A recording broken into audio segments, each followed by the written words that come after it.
What's up guys, today we'll be looking at ACS Junior 2024 Prelim Examination Paper 1. Okay, let's get started. Let's look at question number 1. Singapore's population was 6,014,723 last year. Express this number to the nearest thousand. Okay, whenever we are faced with such a question, rounding up or down, we want to list out the numbers first and identify where the thousands place is. So right now we know that our digit 4 is in the thousands place. When we want to round up, we have to take a look at the number that is on the right of our thousands place, and we have to see if this number is 5 and above or 4 and below. If it is 5 and above, we round up. Okay, and if it's 4 and below, we want to round down. Are we understanding so far? So clearly 7 is 5 and above. So we look back at the thousands place number and we want to round up. And therefore our answer will change to 6015 because we are rounding up, and the rest of the numbers will be 0. And this is our answer for question number 1. Alright, let's look at question number 2 right now. Okay, in 13.02, okay, which digit is in the tens place? The number before the decimal is always your ones place. This being the tens, this being the tens, and this being the hundredths. So they are asking for tens place, right? So our number 0 is in the tens place, and this is the answer for question number 2. Okay, quickly moving on, we want to look at question number 3. Rina makes a necklace using 12 pink pearls and 18 white pearls. Okay, first of all, we want to break the sentence up to get as much information as we can from this particular sentence. For pink, we have a total of 12 pearls, and for white, we have a total of 18 pearls. First things first, we want to find our total, that being 12 plus 18, and that would simply give me 30. Therefore, we can form our fraction. Okay, they are asking what fraction of the pearls are white, right? So therefore, we gotta do our white pearls over our total. Okay, so the fraction would be 18 over 30. But we cannot leave our answer in this form. We have to simplify it into the simplest form. Okay, so what we want to do is divide 6 by on top, divide 6 by below, and that would simply get me 3 over 5. And this is your answer for question number 3. Okay, moving forward, let's take a look at question number 4. What is the value of 63 plus 27 in the parentheses divide by 3 minus 12 times 2? Okay, whenever we are faced with such a question, we have to know the order of operations. So we want to look at rule number 1. We have to do the part of the question that is within the parenthesis first. Okay, so that is this part. Okay, so let's solve that part right now. Okay, 63 plus 27, that would simply give me 90. So I would have 90 divided by 3 minus 12 times 2. Secondly, we want to do divide and times from left to right. Okay, so we can see a divide over here, we can see a times over here. So we want to do the both of them from left to right. 90 divided by 3, that will give me 30, minus, and we have 12 times 2, that will give me 24. And lastly, definitely we will have the plus and minus from left to right as well. And therefore, your answer is 6. And the answer for this question is number 1. Alright, moving forward, we have a bar graph question. Okay. Let's read the question together. The bar graph shows the number of students in each sports CCA. Okay, do we know the figures on the bar graph? They are all question marks right now, right? But what we do know is the CCAs that are available to these students. Okay, we have rugby, soccer, basketball, and floorball. Observing the bar graph, we can see that soccer and floorball are actually the same amount, basketball being the most, and rugby being the least. Okay, so let's move on to the question. Which pie chart best represents the information in the bar graph? Okay, so if we are going to represent this bar graph into a pie chart, basketball has to be the biggest, right? So the angle for basketball in the pie chart has to be the biggest. Soccer and floorball will be the same, and rugby being the smallest. Okay, so let's look at number 1. Right off the bat, I can see that rugby is the biggest angle in my pie chart. So definitely a no-no. Right, let's look at number 2. Number 2, rugby is the same as basketball, right? But clearly rugby is lesser than basketball in our bar graph. So this cannot be our answer as well. Let's look at option number 3. Rugby is the smallest. Soccer and floorball are the same, both at 90 degrees, and basketball is the biggest. Okay, so this checks out with our bar graph, and therefore this is our answer. Okay, before we move on, I just want to take a look at option number 4 as well, just to make sure. Okay, down here we have floorball and basketball both at 90 degrees. Floorball and basketball are clearly not the same. So number 4 is also not our answer. And therefore, for question number 5, number 3 is our answer. Okay, moving forward, we want to look at question number 6. I will read the question. The average of 3 numbers is 34. Okay, this is my sentence number 1. Likewise, I want to break up the question into sentences and get as much information out of each sentence. Okay, the average of 3 numbers is 34. Before I start, I want to label these 3 numbers, A, B, and C. Okay, and the average is 34. So what I can do is take 34 times 3 to find my total. And that will give me 102. I know that the total of A, B plus C will give me 102. Now let's move on to the next sentence. One of the numbers is 28. So I'm just going to label this as A. Alright, A is 28. If A is 28, I know that the total of B and C would just be 102 minus 28. And that would simply give me 74. So I know that the total of these 2 numbers would be 74. So what can we do with this information? Let's look at the last sentence of the question. Which of the following are the other 2 numbers? Okay, knowing that the 2 numbers add up to 74, what we can do is to add up the 2 numbers in the following options and see which one adds up to 74. Okay, we'll start with option number 1. 42 plus 54, that will give me 96. That is clearly not 74, so this is not my answer. 36 plus 38, that is 14. 7. I have 74 over here, just like the total of B and C. So this is my answer for question 6. But before I move on, I want to make sure that the other options do not add up to 74. Okay, so I have 30 and 32, that will give me 62. That is a no-no. 24 plus 26, that gives me 50, and that is wrong as well. Therefore, number 2 is my answer for question 6.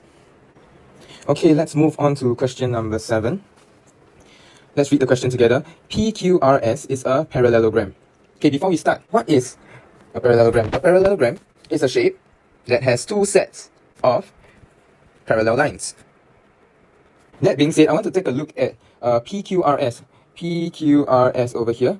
And I want to note down that QR is definitely parallel to PS. Okay, I'm going to write it on the side right here. QR is parallel to PS.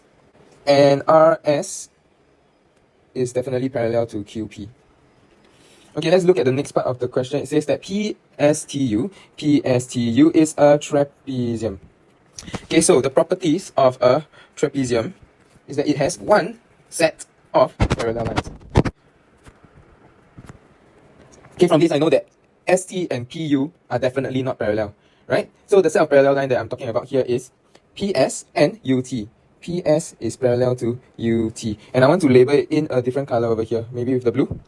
From what I have written, I can see that QR is parallel to PS, which is also parallel to UT, right? So now, I want to look at the options right now. Okay, which of the following pair of lines are parallel?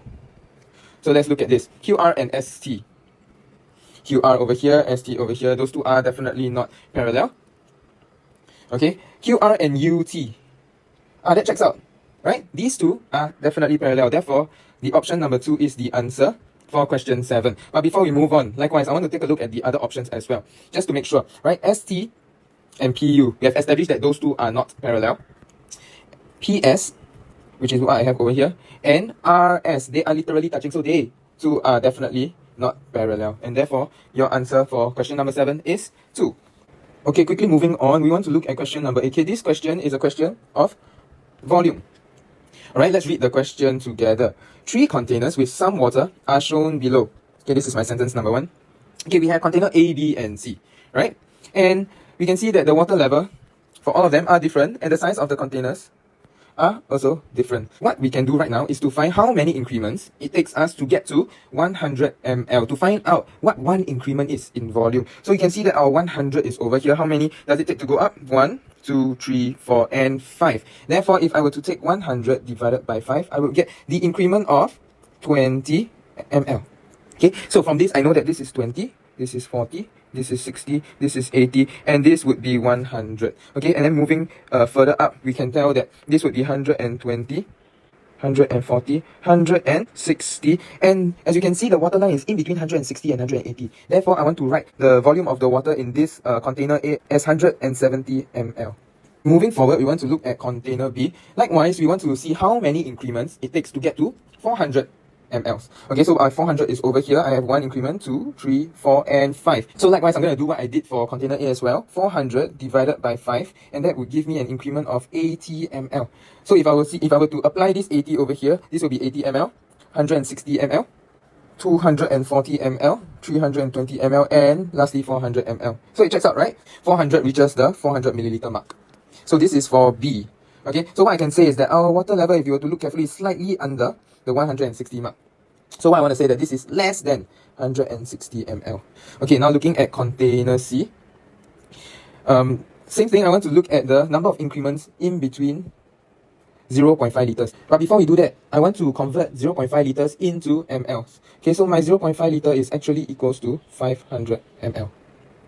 Okay, so I have 500 ml over there. I want to count the increments. Okay, I'm going to count the big increments only. I'm not going to count the ones in the halfway, because you see that my water level is on the big one.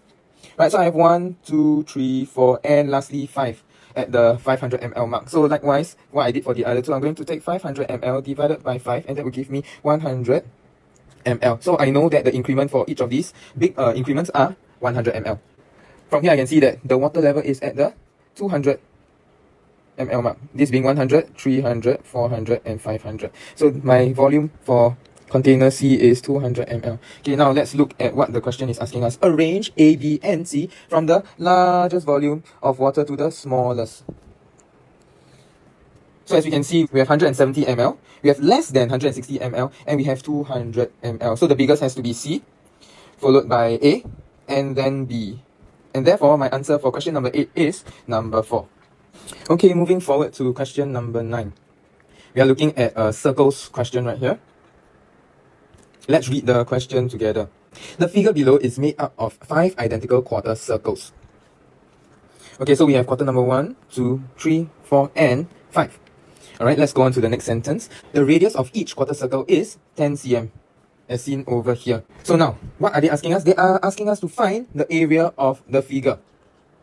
Okay, and what else did they say? Leave your answer in terms of pi. So now, we don't want pi to be 3.14. We also don't want pi to be 22/7. We're going to leave pi as it is. Okay, so now, moving forward, we want to see that the area of one circle is pi r square. Right? But, are we looking for the area of a circle? Currently no, right? We are looking for area of a quadrant. The area of one quadrant equals to 1/4 pi r square. Why do we use 1/4? Because a quadrant is a quarter of a circle.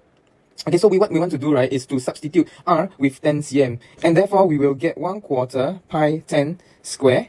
And that will give me the answer of 25 pi cm square. Okay, but this is the area of one quadrant. And we would like to find the area of 5 of such quadrants. So 5 quadrants equals to 25 pi cm square times 5.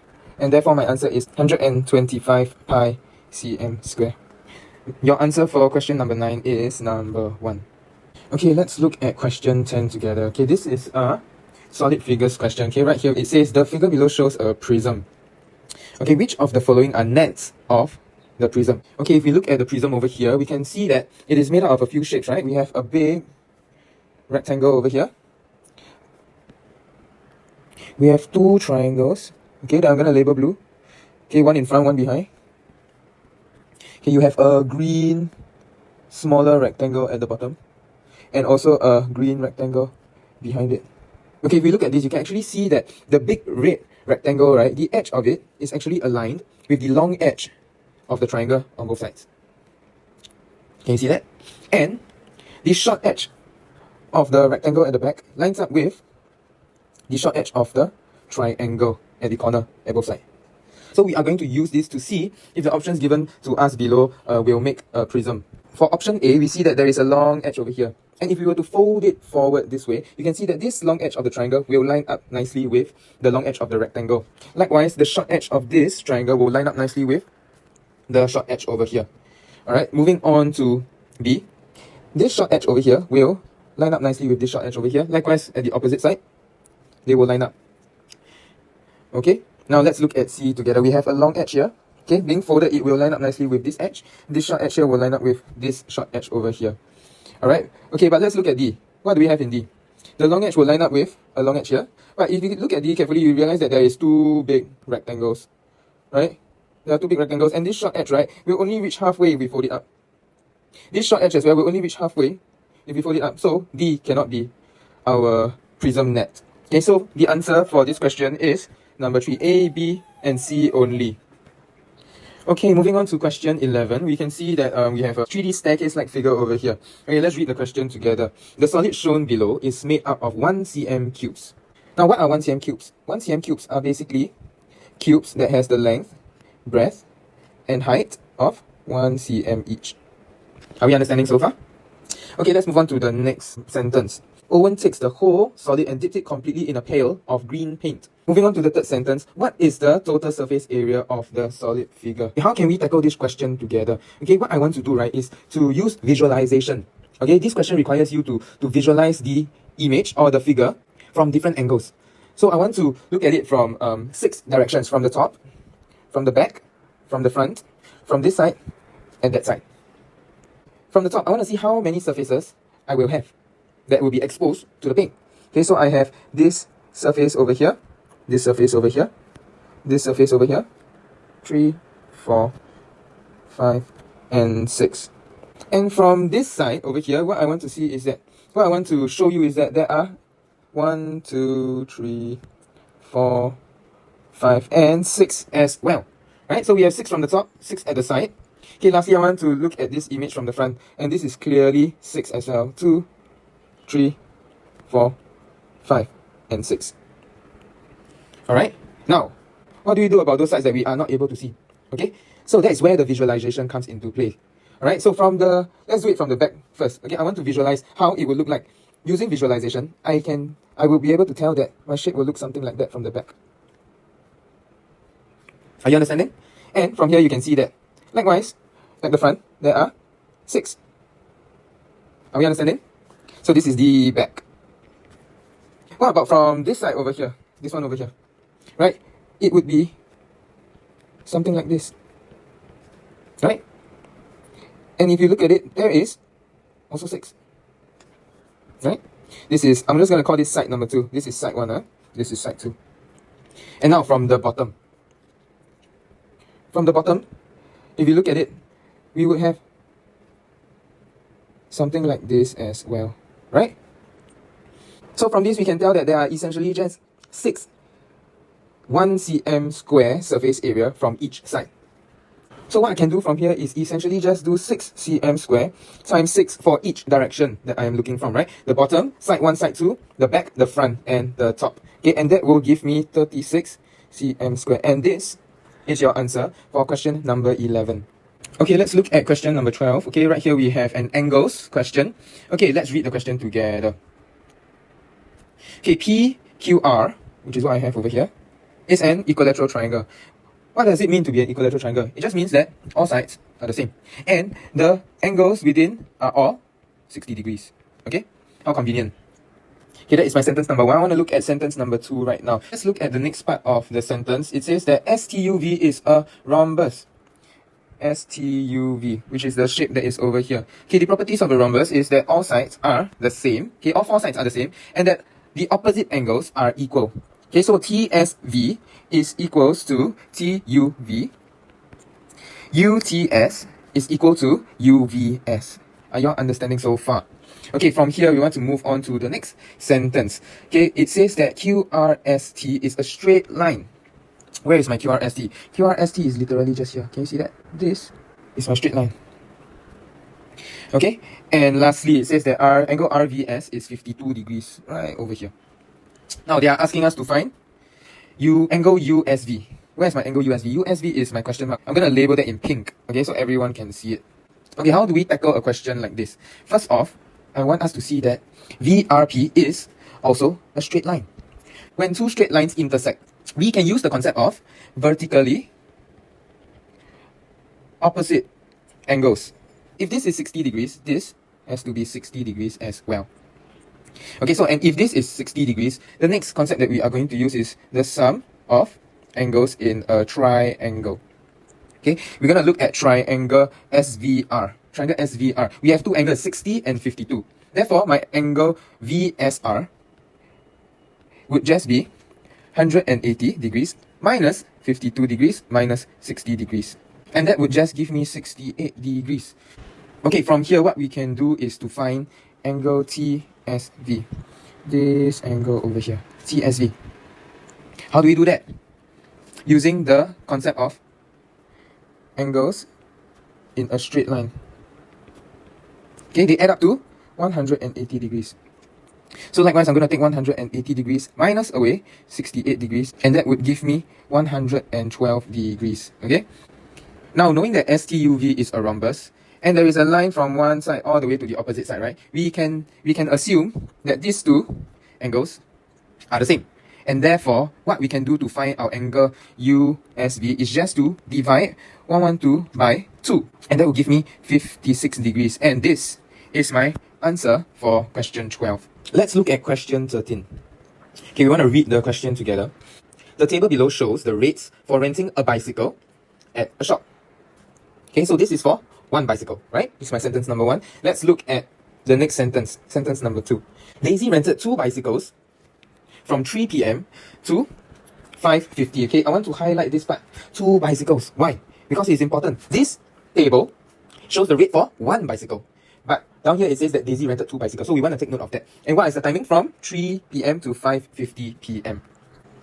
Okay, before we start, I want to note down that this question is a time question. Whenever we do a question like that, what we like to do is something called A, B, C, D. Okay, just like the alphabets, right? Okay, A stands for always. Make it whole. Okay, B for break it up. C for cancel out.